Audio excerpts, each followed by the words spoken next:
I have a habit of putting a lot of pressure on myself for things I can't control. My entire life, I blame myself for everything. If a person didn't like me, I got angry with myself and would push myself to change. If my friend was sad, I would blame myself for not being able to make them feel better. Even things like world poverty, I would feel guilty about and would purposely work an insane amount of hours in a persistence to pay for everything at a young age, even though it took a major toll on my mental health. Not gonna lie, that last one is still true. I don't know why I do this. Yes, I understand that I cannot possibly be responsible for the economic downfall of this country and hundreds of others. Even cheering other people up is completely out of my control at times, given the fact that everyone has to struggle through their own personal journey alone at times. But I can't help it. I see all this sadness, this severe depression in so many people's faces, and I think to myself, Maggie, you have the ability to help them. Why aren't you helping them? To be fair, for the most part, this is a great trait to have. It continues to push me towards greatness when I am at my breaking points, just begging the world to give up on me. My passion for helping people is why I have accomplished all that I have in my lifetime, and it will be the reason for much of my inevitable success in the future. But the problem with blaming myself for things that are very clearly not all on my shoulders is that I am only one person.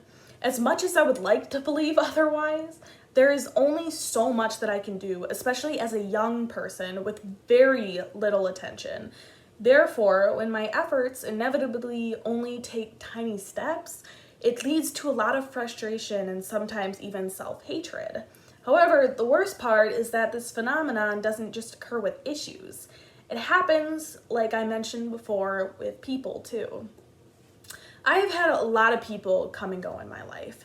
Some of them were my fault, some were not, and some put equal blame on both parties.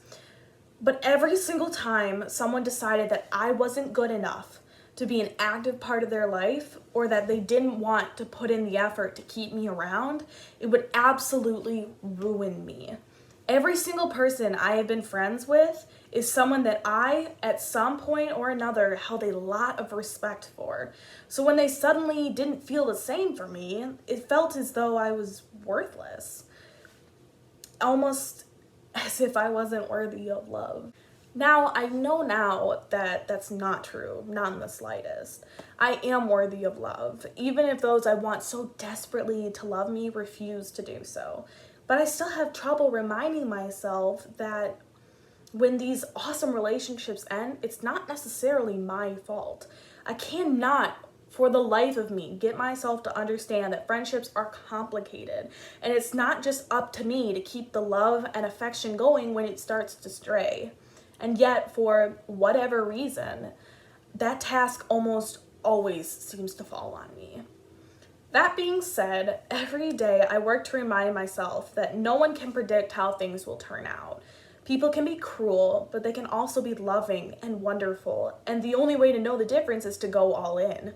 Sometimes you will find that they are wonderful, you just weren't their cup of tea. Sometimes it's the other way around, and occasionally the timing will be off, and they will be in a place that you simply don't have the influence to get them out of. That last one, that's something I've run into a couple times. It's a really hard truth to face, but truth nonetheless. One thing is true, no human person is black and white. Everyone goes through their own thing, deciding who to love and cherish based on past trauma and experience. It's not your job to figure out what they do like and to be that person. Your job is to be yourself. And if someone isn't having it, treat them as you would anyone else, as long as it's respectful, of course, and go on living your life. If they come around, that's great, but it's not your responsibility to convince them of the mistake they're making by not wanting to put in the work to be your friend. And the sooner you stop chasing after people like that, the sooner you have the time to look around and realize who would clear their entire schedule just to be with you. I'd like to say that I've taken my own advice on this issue. but unfortunately, I'm still working on it.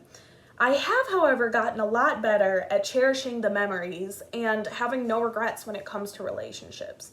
I may have gone all in with the wrong people in the past, but the memories and lessons they left me with are irreplaceable, and I wouldn't trade them for anything, truly.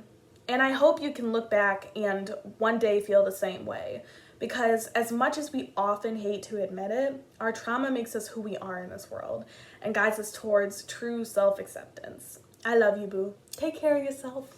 Mwah.